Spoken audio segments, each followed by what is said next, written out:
Hello बच्चों, मैं रजत sir आज आपको मैथ्स में प्रॉपर्टीज ऑफ डिटरमिनेंट बताऊंगा। उससे पहले हम लोग थोड़ा पिछले लेक्चर के बारे में बात कर लेते हैं कि पिछले लेक्चर में हमने आपको बताया था कि डिटरमिनेंट किसका निकाला जाता है, किस तरह से हम लोग डिटरमिनेंट की वैल्यू निकालते हैं, कहाँ पर कौन सा साइन रखते हैं। ये सब बात हम लोगों की पिछले लेक्चर में डिस्कस हो चुकी थी।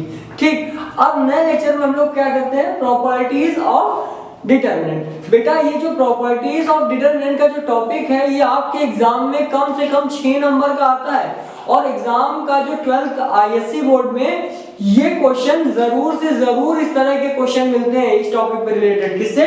प्रॉपर्टीज ऑफ डिटरमिनेंट से।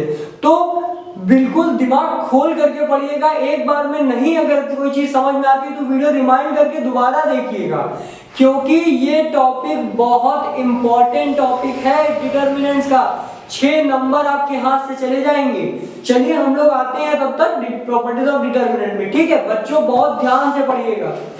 क्या है पहला हमारी property? If the number of row और number of columns are interchange. यहां पर जो नाम इंटरचेंज है मैट्रिसेस में, वही नाम क्या था बच्चों? ट्रांसपोज। जो ट्रांसपोज नाम था उसी को हम लोग यहां पर क्या बोल रहे हैं? इंटरचेंज बोल रहे हैं, और कुछ नहीं है। ठीक, the value of determinant is no change. मतलब इनका क्या कहना है कि अगर हम लोग रो या तो तीनों रो को कॉलम में बदल दें या तो तीनों कॉलम को रो में बदल दें, हमारा जो डिटरमिनेंट की वैल्यू है वो कोई भी चेंजमेंट नहीं होगा उसमें। चलिए हम लोग पहले इस डिटरमिनेंट की वैल्यू निकाल लेते हैं, फिर इसके रोज को कॉलम में चेंज करते हैं, फिर उसके डिटरमिनेंट की वैल्यू निकालते हैं। ठीक, तो चलिए आते हैं। और उस दिन हमने आपको बताया था कि डिटरमिनेंट की वैल्यू कैसे निकाली जाती है? रो के थ्रू निकाली जाती है। या तो एक रो ले लीजिए और या तो कोई एक कॉलम ले लीजिए। रोज या तो 3 रो में से कोई भी एक रो ले सकते हैं आप, या फिर 3 कॉलम में से कोई भी कॉलम ले सकते हैं। हम लेते हैं बेटा फर्स्ट रो। कौन सी रो लेते हैं? फर्स्ट रो लेते हैं हम लोग। कौन सी लेते हैं? First row. फर्स्ट रो में हम लोग देखिए कैसे निकालेंगे डिटरमिनेंट, हमने आपको बताया होगा था।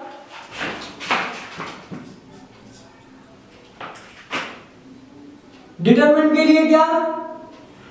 2। क्या बचा? ना पहली रो से कोई एलिमेंट लिया जाएगा, ना ही पहले कॉलम से कोई एलिमेंट लिया जाएगा। 0, 5, 4, -7। ओके, नाउ सेकेंड एलिमेंट, यहां पर प्लस होता था, यहां माइनस, -3। ना ही फर्स्ट रो से कोई एलिमेंट, ना ही सेकेंड कॉलम से कोई एलिमेंट। क्या बचा? 6, 1, 4, -7। फिर थर्ड में क्या है? 5 प्लस 5। क्या बचा भैया? ना फर्स्ट रो ना थर्ड कॉलम। 6, 1, 0, 5। ठीक, चलिए क्या होगा?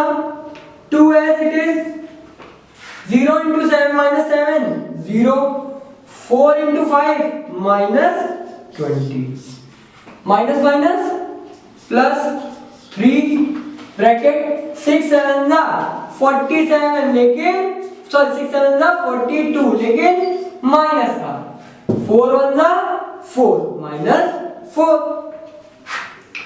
प्लस बेटा 5 as it is, 6 5 जा 30 -0, कोई दिक्कत नहीं।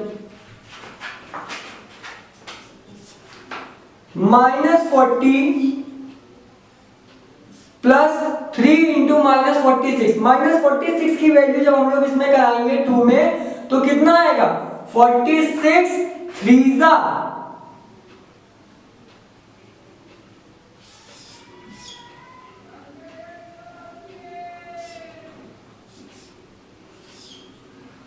और ये माइनस का आएगा तो यहां पर किसका साइन आ जाएगा बेटा? माइनस का। प्लस 150, ये कितना हो जाएगा? -178 प्लस 150 इज इक्वल टू -28। ये बताइए इसकी वैल्यू कितनी आ गई बेटा, -28 आ गई इसके डिटरमिनेंट की वैल्यू। अब हम लोग क्या करते हैं, अब हम लोग इसके रो को या कॉलम को, दोनों में से किसी एक चीज को चेंज कर देते हैं। जब हम लोग इसमें से रो या कॉलम में से किसी एक चीज को चेंज करेंगे तब भी इसके डिटरमिनेंट की वैल्यू में कोई भी चेंजमेंट नहीं आने वाला। ठीक है, चलिए हम लोग क्वेश्चन नोट करते हैं।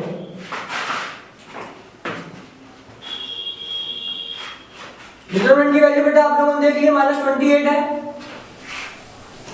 चलिए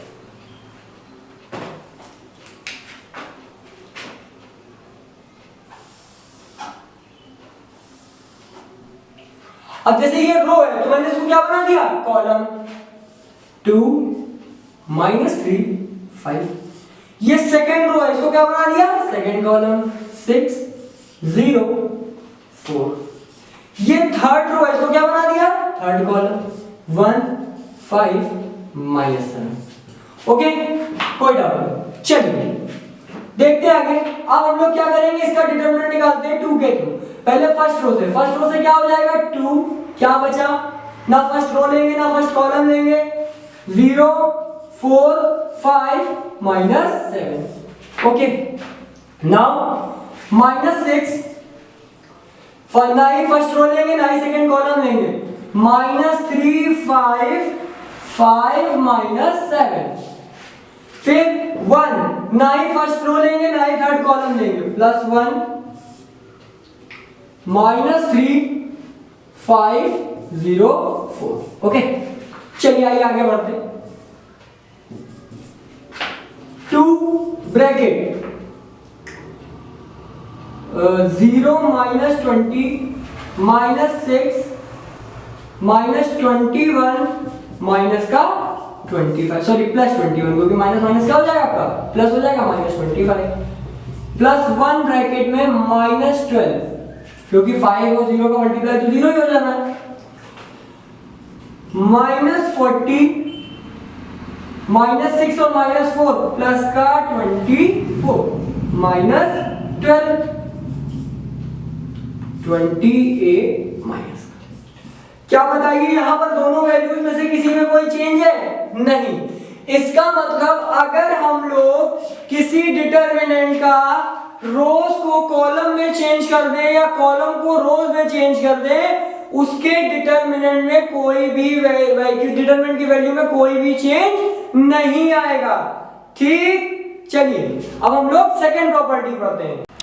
हाँ, तो बेटा सेकंड प्रॉपर्टी में क्या था, इफ एनी 2 रो और 2 कॉलम आर इंटरचेंज, मतलब या तो हम लोग कोई 2 रो या फिर 2 कॉलम इंटरचेंज कर दे तो डिटरमिनेंट की वैल्यू का क्या चेंज होगा, सिर्फ साइन चेंज होगा, वैल्यू चेंज नहीं होगी। एक चीज ध्यान रखिएगा कि आप या तो अगर रो चेंज कर रहे हो तो दोनों रो को चेंज करना, अगर कॉलम चेंज कर रहे हो तो दोनों कॉलम को चेंज करना।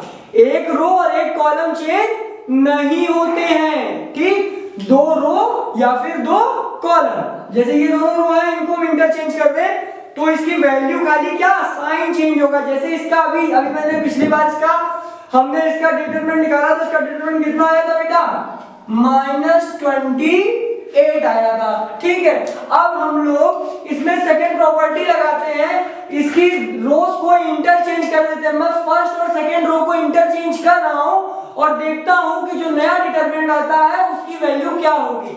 जो हमारी प्रॉपर्टी है उसके हिसाब से उसकी वैल्यू 28 होनी चाहिए, वो भी पॉजिटिव।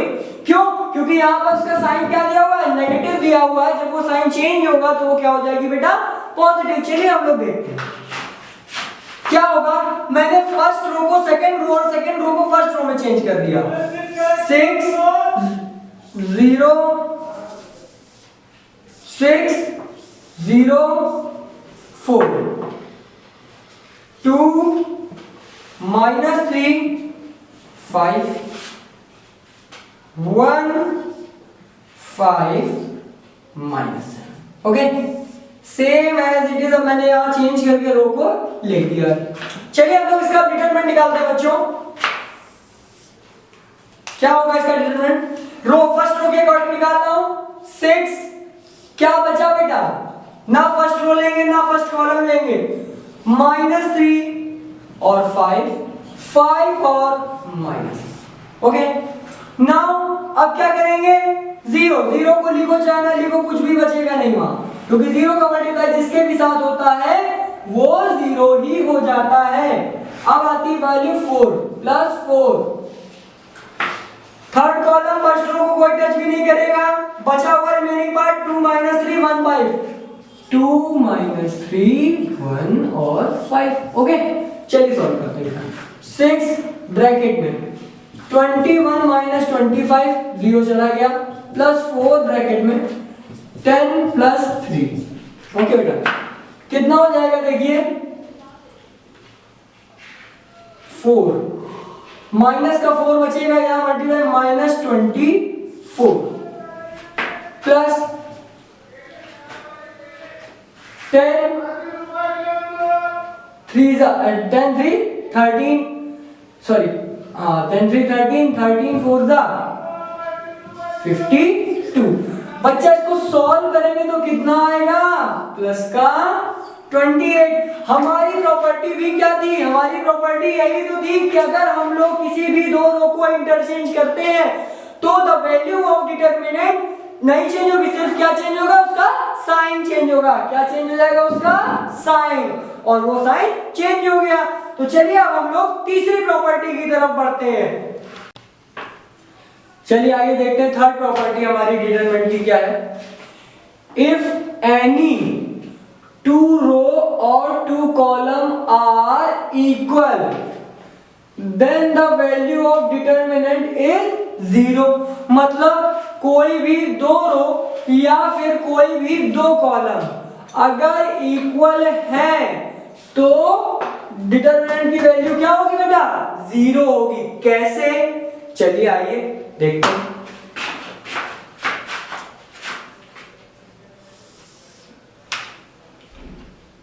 1 2 4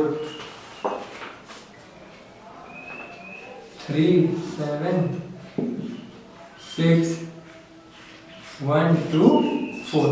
चलिए देखिए, हमने यहां पर ये एक डिटरमिनेंट लिया जिसमें कि फर्स्ट रो और थर्ड रो क्या है? इक्वल है। जब फर्स्ट रो और थर्ड रो इक्वल है तो हमारी इसमें थर्ड प्रॉपर्टी लग जाएगी, मतलब इसकी वैल्यू कितनी निकलनी चाहिए? अब यहां से 0। चलिए निकाल करके एक बार देख लेते हैं इसका डिटरमिनेंट। अगर 0 आती है तो हमारी बात एकदम सही है, मतलब ये प्रॉपर्टी एकदम सही है। चलिए आइए देखते हैं क्या होगा बेटा। रो के थ्रू निकालता हूं मैं 1 ब्रैकेट, फर्स्ट रो से कुछ नहीं, फर्स्ट रो से कुछ नहीं, फर्स्ट कॉलम से कुछ नहीं, 7 2 6 4। फिर सेकंड नंबर पे क्या आ जाता है? साइन माइनस का, -2, first row second column untouch, 3 1 6 4, 3 1 6 4 4, first row third column untouch, 3 1 7 2, 3 1 7 2। Okay, चलिए आइए सॉल्व करते हैं इसको बेटा। क्या होगा?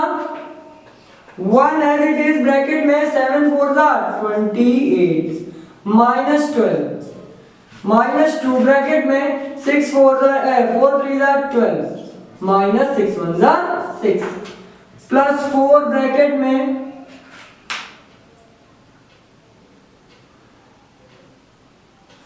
4 ब्रैकेट में 6 -7। ओके, चलिए आइए 1 और यहाँ -16 आ गया, ठीक, -2 और यहाँ पर 6, माइनस का 12, 4 -1 माइनस का 4। कितनी आ गई बेटा इसकी वैल्यू? 0। अब हम लोग देखते हैं, एक बार फिर से पढ़ते हैं प्रॉपर्टी क्या थी हमारी कि if 2 rows or 2 columns of a determinant are equal then the value of determinant is 0। तो यहाँ पर हमने सॉल्व किया, देखा फर्स्ट और थर्ड रो जो थी वो दोनों इक्वल थी, हमने यहाँ पर डिटरमिनेंट लगाया और उसकी वैल्यू कितनी पाई बेटा? 0। तो इसका मतलब थर्ड प्रॉपर्टी भी हो गई। अब चलिए आइए हम लोग बढ़ते हैं फोर्थ प्रॉपर्टी की तरफ। देखिए फोर्थ हम लोग की क्या property, if each element of any row or column is multiplying by constant then value of determinant is multiplied by that constant. मतलब क्या है हमारा, अगर हम लोग किसी भी एक कांस्टेंट वैल्यू से किसी भी एक रो के एलिमेंट्स या फिर किसी भी एक कॉलम के एलिमेंट्स में मल्टीप्लाई कराते हैं तो जो हमारा डिटरमिनेंट आता है वो उस नंबर से मल्टीप्लाई कराने के बाद आता है। ठीक है, जैसे चलिए हम लोग आगे देखते हैं। सबसे पहले तो कुछ चीजें जानते हैं, क्योंकि आपने जो मैट्रिक्स में पढ़ा था वो यहां पर नहीं लग सकता है। चलिए देखिए क्यों। मैट्रिक्स में हमने क्या पढ़ा था कि 2 का अगर हम लोग ए मैट्रिक्स में मल्टीप्लाई करा रहे हैं तो क्या हो जाता था, जैसे ए मैट्रिक्स ये दी हुई है 2 4 5 7 3 1 1 3 -2 ये देखिए। ठीक, अब इनमें 2 का हम लोग मल्टीप्लाई करा रहे होते थे पहले, तो जब मैट्रिक्स में कराते थे तो क्या होता था, हर रो के हर एलिमेंट में मल्टीप्लाई होता था। जैसे 3 रो है, तीनों रो के तीनों एलिमेंट्स में मल्टीप्लाई होगा, ये तो हमारा मैट्रिक्स में होता था। लेकिन बच्चों डिटरमिनेंट में ये नहीं होता। डिटरमिनेंट में क्या होता है, देखिए जैसे ये डिटरमिनेंट देते हैं, मैं इसका डिटरमिनेंट लिख देता हूं 2 4 5 7 3 1 1 3 -2। ओके, अब अगर मैंने 2 का डिटरमिनेंट में मल्टीप्लाई कराया है, जैसे मैंने किसी भी रो में 2 का मल्टीप्लाई करा दिया, तो बेटा जब इसमें अंदर मल्टीप्लाई कराएंगे तो किसी एक रो में करा सकते हो या किसी एक कॉलम में करा सकते हो। ये नहीं होगा कि आपने इसमें भी करा दिया, इसमें भी करा दिया, इसमें भी करा दिया। अगर करा दिया तो गलत, 0 मिलेंगे। आपको किसी भी एक रो में कराना है। अगर फर्स्ट रो में कराया है तो सेकंड और थर्ड को टच भी नहीं करोगे, सेकंड रो में कराया है तो फर्स्ट और थर्ड को टच नहीं करेंगे आप, और अगर थर्ड रो में कराया है तो फर्स्ट और सेकंड को टच नहीं करेंगे। ओके बेटा, चलिए ये चीज आप समझ गए। अब इसके बाद सुनिए क्या होता है। जैसे हमने यहाँ पर 2 का मल्टीप्लाई कराया और डिटरमिनेंट ये इसमें फर्स्ट रो में मल्टीप्लाई हुआ, तो जो इसका पहले डिटरमिनेंट हमारा आ रहा था उसमें कितने का मल्टीप्लाई हो जाएगा, 2 का। चलिए निकालते हैं फिर बस समझते हैं इसको। ठीक है, आइए एक डिटरमिनेंट ले लिया मैंने ए, 1 2 3 1 -2 5 7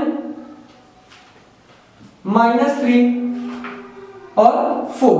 ठीक, ये दिया हुआ डिटरमिनेंट। पहले हम लोग इसका क्या निकालते हैं, सिंपल सा डिटरमिनेंट। उसके बाद इसमें 2 की वैल्यू मल्टीप्लाई कराएंगे किसी भी कांस्टेंट से, 2 से 3 से, कोई भी ले सकते हैं, मैं 2 ले लूंगा। मल्टीप्लाई कराएंगे, फिर हम लोग ये देखेंगे कि डिटरमिनेंट की वैल्यू में क्या चेंज आ रहा है। ओके, इसका डिटरमिनेंट निकालते हैं 1, रो के थ्रू निकाल रहा हूं, फर्स्ट रो के थ्रू। तो यहां पर क्या हो जाएगा 1 क्या -2 -3 5 4। सेकंड में क्या आ जाएगा बेटा, ना ही फर्स्ट रो छुएंगे ना सेकंड कॉलम छुएंगे, -2 1 7 5 4। ठीक, इसके बाद बच्चा क्या करेंगे हम लोग, +3 ना फर्स्ट रो ना थर्ड कॉलम, 1 -3 7 -2 1 -2 7 -3। ओके, चलिए इसको सॉल्व करते हैं बेटा। 1, चलिए देखिए 1 एज इट इज क्या आ जाएगा बेटा, -8 + 15 -2 ब्रैकेट में 4 -35 +3 ब्रैकेट में -3 + 14। ओके, चलिए सॉल्व करते हैं। 7 1 जा 7 और -1 प्लस का 62 प्लस 11 3 जा 33। तो कितना आ जाएगा बच्चा, 1 0 102 आ जाएगा इसकी वैल्यू। चलिए अब हम लोग इसी के डिटरमिनेंट में 2 का मल्टीप्लाई कराते हैं एक रो में, फिर देखते हैं होल डिटरमिनेंट में कितने का मल्टीप्लाई आता है। आइए क्या हो जाएगा, अगर हम लोग 2 का मल्टीप्लाई करा दे रो में, जैसे 2 1 2 3 1 -2 5 7 -3 4। बेटा 2 का मल्टीप्लाई कराया तो क्या हो जाएगा, सिर्फ फर्स्ट रो में होगा क्योंकि एक ही में करा सकते हैं, तो फर्स्ट में तो सेकंड में तो थर्ड में, मैंने फर्स्ट में करा दिया। 2 4 6 1 -2 5 7 -3 4। चलिए इसका डिटरमिनेंट निकालते हैं बच्चों। 2 -2 -3 5 4 -4 ना फर्स्ट रो ना सेकंड कॉलम 1 7 5 4 +6 ना ही फर्स्ट रो ना ही थर्ड कॉलम 1 7 -2 -3। ओके चलिए सॉल्व करते हैं आगे। 2 ब्रैकेट में माइनस का 8 प्लस का 15 -4 ब्रैकेट में 4 -35 प्लस का 6 ब्रैकेट में -3 +14। ओके चलिए आगे देखिए, जगह थोड़ी कम कर दी है। चलिए देखिए क्या है 2 और यहां कितना आ जाएगा 7 2 14 माइनस प्लस 31 4 124 प्लस 11 6 66। बेटा 0 4 8 1 9 9 9 और 1 10 0 1 2 कितना हो जाएगा 204। पहले हमारी डिटरमिनेंट की वैल्यू कितनी थी 102, अब कितनी है 204। मतलब इसमें कितने का मल्टीप्लाई हो गया 2 का मल्टीप्लाई। हमने ऊपर कितने का मल्टीप्लाई कराया था 2 का। यहां से हमारी ये प्रॉपर्टीज की प्रूव होती है। ठीक, तो ये 4 प्रॉपर्टियां हमारी हो गई। अभी 2 प्रॉपर्टीज आपकी और बची हैं 5 और 6। चलिए अभी वो मैं बताता हूं। चलिए बच्चों आइए हम लोग पढ़ते हैं फिफ्थ प्रॉपर्टी। फिफ्थ प्रॉपर्टी हमारी क्या है, चलिए पहले पढ़ लेते हैं एक बार, फिर हम आगे आपको इसको एक्सप्लेन करेंगे।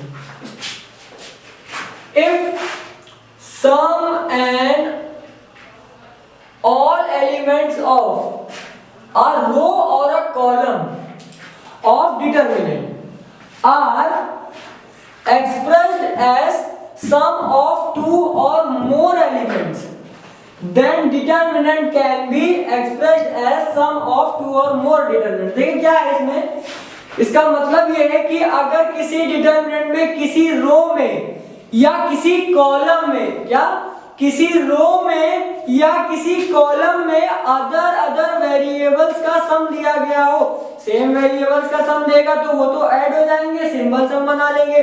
जैसे यहाँ a1 दिया है और x1 दिया है, a1 और x1 ऐड हो ही नहीं सकते, a1 और a1 ऐड हो सकते हैं, a1 और x1 तो कभी ऐड हो ही नहीं सकते, बहुत पहले पढ़ा था हमने। तो चलिए हम लोग इसको देखते हैं कि यहाँ से हम लोग देखिए निकालने को आप यहाँ से भी डिटरमिनेंट निकाल सकते हो, लेकिन इतना लेंदी हो जाएगा बच्चों कि आपके लिए प्रॉब्लम क्रिएट हो जाएगी। ये इतना लेंदी हो जाएगा निकालने के बाद कि आप कहीं ना कहीं इसमें मिस्टेक कर देंगे और आपके मार्क्स वहां से एग्जामिनर काट लेगा। तो हमें अपने मार्क्स को बचाना है। ठीक, तो हम लोग देखते हैं कि किस तरह से हम लोग इसको पूरे के पूरे मार्क्स इससे गेन करें। ठीक बेटा, बहुत इंपॉर्टेंट प्रॉपर्टी है, पेपर में जरूर आती है ये। आइए क्या करते हैं बच्चों, हम लोग इसको अलग अलग लिख लेते हैं। जैसे यहाँ पर a1 + x1 दिया हुआ है तो एक डिटरमिनेंट में यहाँ 2 अलग अलग डिटरमिनेंट लग जाएंगे, बीच में प्लस का साइन लग के, क्योंकि यहाँ पर उन्होंने क्या बोला हुआ है 2 अलग अलग डिटरमिनेंट, सम ऑफ 2 और मोर डिटरमिनेंट। जितने हमारे वेरिएबल ऐड होंगे उतने ही हमारे नंबर हम लोग डिटरमिनेंट्स बना सकते हैं। ठीक, चलिए आइए देखिए क्या होगा। A1 B1 C1 A2 B2 C2 A3 B3 C3 ये एक डिटरमिनेंट हो जाएगा बच्चा, प्लस बचा क्या x1 x2 x3 A2 B2 B3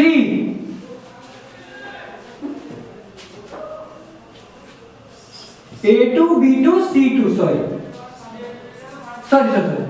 चलिए B1 B2 B3 C1 C2 C3 ये हमने इसको अलग अलग एक्सप्रेस करके लिख दिया। ठीक, अब बच्चों हम लोग ये तो हमने आपको प्रॉपर्टी बता दी कि अगर इस तरह से आपको डिटरमिनेंट दिया आप उसको ऐसे डिटरमिनेंट को एक्सप्रेस कर सकते हैं। एक क्वेश्चन ये दिया हुआ है, पूछ रहे हैं कर लेते तो आपको भी समझ में आ जाएगा। ठीक है, एक एग्जांपल है, हटा देते हैं इसको।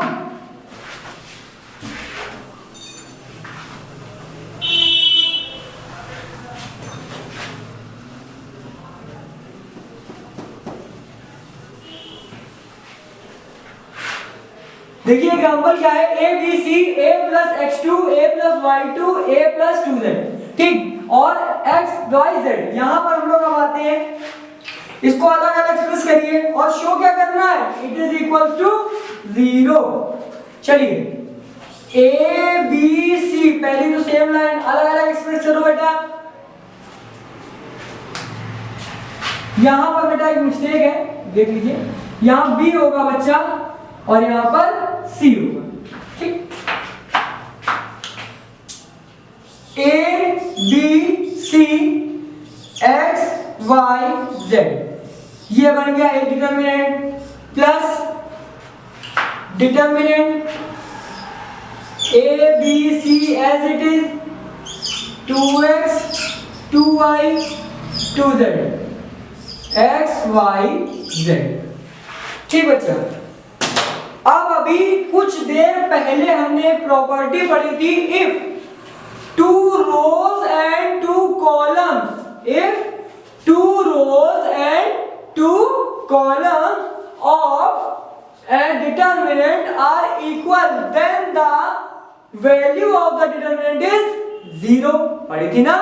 चलिए देखिए यहां पर फर्स्ट और सेकंड रो क्या है बेटा, इक्वल, इसका मतलब ये क्या हो जाएगी 0 प्लस यहां पर क्या है बेटा, क्या यहां से 2 कॉमन आ रहा है, आ रहा है, 2 कॉमन लेकर के बाहर लिख दीजिए। क्यों, क्योंकि डिटरमिनेंट में मल्टीप्लाई कराते हैं तो किसी एक रो में या किसी एक कॉलम में कराते हैं और यहां पूरी रो में 2 का मल्टीप्लाई है तो यहां से सेकंड रो से 2 कॉमन आ करके बाहर आ गया तो क्या बचा बेटा, A B C X Y Z X Y Z. बच्चा इसकी वैल्यू कितनी हो जाएगी, 2 रोज कॉमन है, फिर से वही प्रॉपर्टी 0 प्लस 2 इंटू 0 तो 0 हो जाएगी इसकी वैल्यू। ठीक है, तो चलिए हम लोग यहां से अब 6 प्रॉपर्टी इसके बाद बच्चों हम लोग 6 प्रॉपर्टी में देखना क्या है। चलिए देखते हैं कि 6 प्रॉपर्टी हमारी क्या है। 6 प्रॉपर्टी में हमें डिटरमिनेंट निकालना, आपको जैसे इस टाइप का क्वेश्चन दिया हुआ है और हमसे कह रहा है कि इसको प्रूव करिए ए क्यूब। अगर आप डायरेक्ट डिटरमिनेशन निकालना चालू करते हो फर्स्ट रो से तो ये कम से कम आपका जाएगा, ये 2 पेज 3 पेज जाएगा और उसमें भी आपकी जितनी गलतियां होंगी उसमें आपके मार्क्स कट जाएंगे। तो यहां से हम लोगों को क्या करना है, इसको इजी बनाने के लिए हम आपको एक फॉर्मेट बताएंगे जिसके के थ्रू आप पहले काम कर चुके हो मैट्रिसेस में। चलिए आइए मैट्रिसेस की तरफ देखते हैं कि मैट्रिसेस में हमारा क्या क्या लगता था। मैट्रिसेस में हम लगाते थे R1 is equals to R1 plus R2। यहाँ R1 किससे से रो से मतलब है बेटा, row one is equals to row one plus row two, row one is equals to row one plus 2R1। ये सारी प्रॉपर्टीज हमारी R1 में वो मैट्रिसेस में लगती थी। लेकिन बेटा डिटरमिनेंट्स में हमारी ये प्रॉपर्टीज नहीं लगेंगी। क्यों, क्योंकि जिन प्रॉपर्टीज में हमारी जिस भी क्वेश्चन में हमें जिसको निकालना है उसमें कोई भी नंबर का मल्टीप्लाई नहीं होना चाहिए। डिटरमिनेंट में क्या है, हमें जिसको भी निकालना है, जैसे R3 को हम लोगों को निकालना है तो R3 में कोई मल्टीप्लाई नहीं होगा, R1 निकालना है R1 में कोई मल्टीप्लाई नहीं होगा, R2 निकालना है R2 में कोई मल्टीप्लाई नहीं होगा, R1 निकालना R1 में कोई मल्टीप्लाई नहीं होगा। ये चीज ध्यान रखिए हमेशा, और ज्यादा से ज्यादा कोशिश करिए कि इसको आप जीरो कर ले जाए किसी भी एलिमेंट्स को। क्यों? क्योंकि जीरो का जब आप मल्टीप्लाई कराएंगे तो पूरे की पूरी वेरिएबल जीरो हो जाएगा, आपको किसी चीज से कोई लेना देना नहीं रहेगा। चलिए अब इतनी बातें हो गई, हम लोग आते हैं अपने क्वेश्चन पे। क्वेश्चन क्या है बेटा हमारा? क्वेश्चन में हमने ये दिया हुआ बेटा हम a को 2a कर लेते हैं। क्या करते हैं बेटा? a को 0 करते हैं। a को 0 करने के लिए हमें क्या करना होगा? सेकंड लाइन लेते हैं। सेकंड को 0 करने के लिए क्या करना होगा? r2 is equals to r2 minus 2r1। r2 is equals to, ये बच्चा क्या है? r1 है, ये r2 है, ये r3 है। तो r2 को हमें 0 करने के लिए क्या करना होगा बेटा? r2 is minus r2 minus r2r1। चलिए देखते हैं हम लोग करते हैं, और इधर आ जाइए r3। तो हम लोगों ने अभी ये कहा था कि इसको 0 करना है। 0 करने के लिए बेटा हमने ये आपको रूल बताया, अब आप इसमें ये लगाइए r2 is equals to r2 minus 2r1, r2 minus 2r1। चलिए हम लोग करते हैं, क्या हो जाएगा? a plus b plus c, ठीक है लिखिए। r2 का क्या बोला था मैंने? r2 minus 2r1, 2a minus 2 into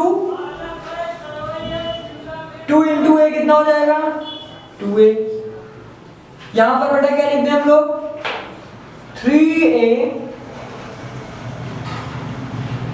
plus 2b minus, क्योंकि यहां पर माइनस साइन लगा हुआ है, यहां 2 का मल्टीप्लाई क्या हो जाएगा? क्या हो जाएगा? 2a minus 2b। अब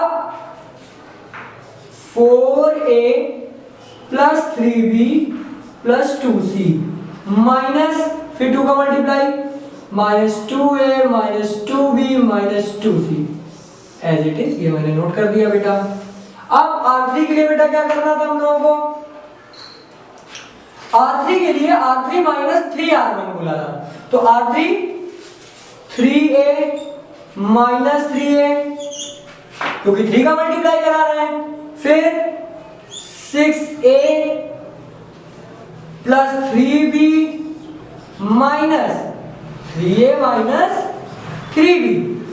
क्यों? क्योंकि 3 का मल्टीप्लाई कराएंगे, साथ में माइनस साइन आएगा, तो साइन क्या होगा बेटा? चेंज हो जाएंगे दोनों। फिर 10a plus 6b plus 3c minus 3a minus 3b minus 3c। Okay बेटा, ये लिख लिया। अब इसको हम लोग क्या करते हैं बच्चा? एक बार सॉल्व कर लेते हैं। चलिए सॉल्यूशन इसका देखिए आप। सॉल्यूशन कैसे होगा बेटा?